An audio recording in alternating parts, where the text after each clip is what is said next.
VIP voice இன் police. இது police பொதுமக்கள் நல்லுறவுக்கான அனைவருக்கும் வாய்ஸ் இன் போலீஸ் உங்கள் விஐபியின் வணக்கங்கள்.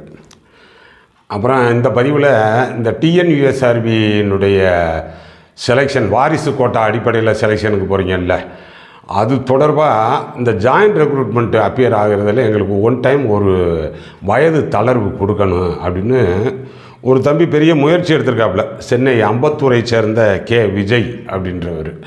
அதற்கு அவருக்கு அரசு தரப்புலேருந்து அவருக்கு பதில் போட்டிருக்காங்க.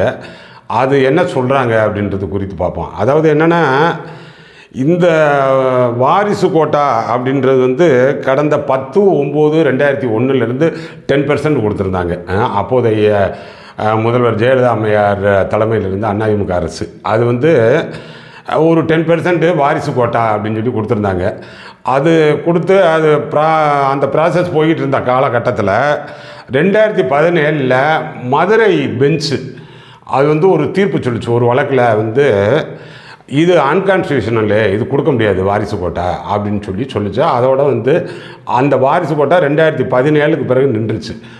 அந்த கட்டம் அந்த வாரிசு கோட்டா அந்த உத்தரவான நேரம் 2017 வாரிசு கோட்டா நோட்டிஃபிகேஷன் அறிவிக்கப்பட்டு 10% உண்டு அப்படின்னு அறிவிக்கப்பட்ட நிலையில் அந்த ப்ராசஸ் போய்கிட்டு இருந்த நேரம், அந்த ப்ராசஸ் ஆஃப் செலெக்ஷன் போய்கிட்டு இருந்த நேரம் இந்த உத்தரவு வந்துச்சு. அப்படியே அந்த கோட்டா இல்லாமல் போயிடுச்சு. அதனால் வெகுவாக பாதிக்கப்பட்டவர்கள் அவர்கள் சார்பாக சுப்ரீம் கோர்ட்டுக்கு போய் அப்புறம் அதில் சுப்ரீம் கோர்ட்டில் கடந்த 2023 19/1/2023 தான் சுப்ரீம் கோர்ட்டு அது கொடுக்கலாம். அதில் எதுவும் அரசியல் சட்டத்திற்கு முரணானதாக அதனை கொள்ள முடியாது, அது ஏற்கக்கூடியது தான் அப்படின்னுச்சு. அப்புறம் அதிலிருந்து வருது.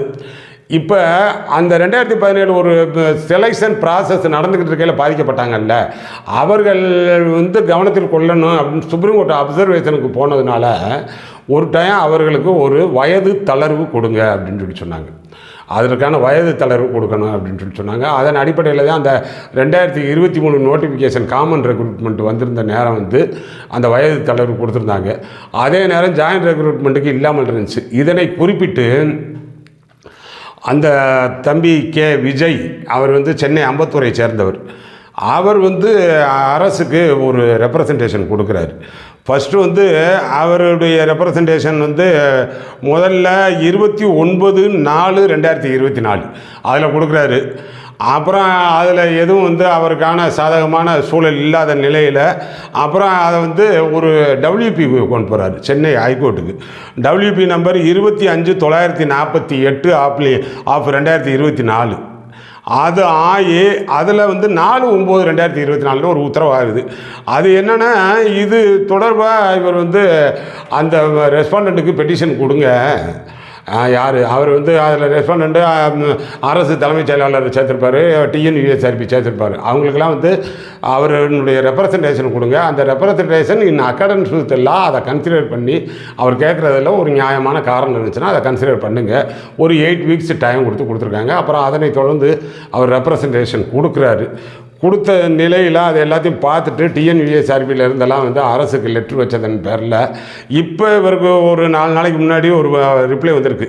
3/3/2025 தேதி இட்டு அந்த additional chief secretary to government அவங்க தீரஜ்குமார் IAS அவங்க ஃப்ரம் போட்டு இவருக்கு அனுப்பியிருக்காங்க. அது என்னென்னா, இது எல்லாத்தையும் பார்த்தேன். இந்த நிலைமையில் அவங்க சொல்லியிருக்கக்கூடிய அந்த லாஸ்ட்டு அது அந்த கடந்த பாராகிராஃப் எல்லாத்தையும் சொல்லிவிட்டு எப்படி அது உத்தரவு அந்த 10% எப்படி உத்தரவாச்சு, அப்புறம் எந்த அடிப்படையில் அது ரத்து ஆச்சு, அப்புறம் சுப்ரீம் கோர்ட்டு எந்த தீர்ப்பின் அடிப்படையில் அது மீண்டும் அமலுக்கு வந்தது, அதில் சொல்லியிருந்தது என்ன, எதன் அடிப்படையில் காமன் ரெக்ரூட்மெண்ட்டுக்கு அவர்களுக்கான வயது தளர்வு கொடுக்கப்பட்டது, எதன் அடிப்படையில் உங்களுக்கு கொடுக்கல அப்படின்ற ஃபேக்ட் எல்லாத்தையும் சொல்லிட்டு, I am therefore to inform that you are requested to relax age limit under ward quota 10% for the next recruitment of sub inspector of police for the year 2024 as done in common recruitment 2023 based on the orders of the Supreme Court of India is not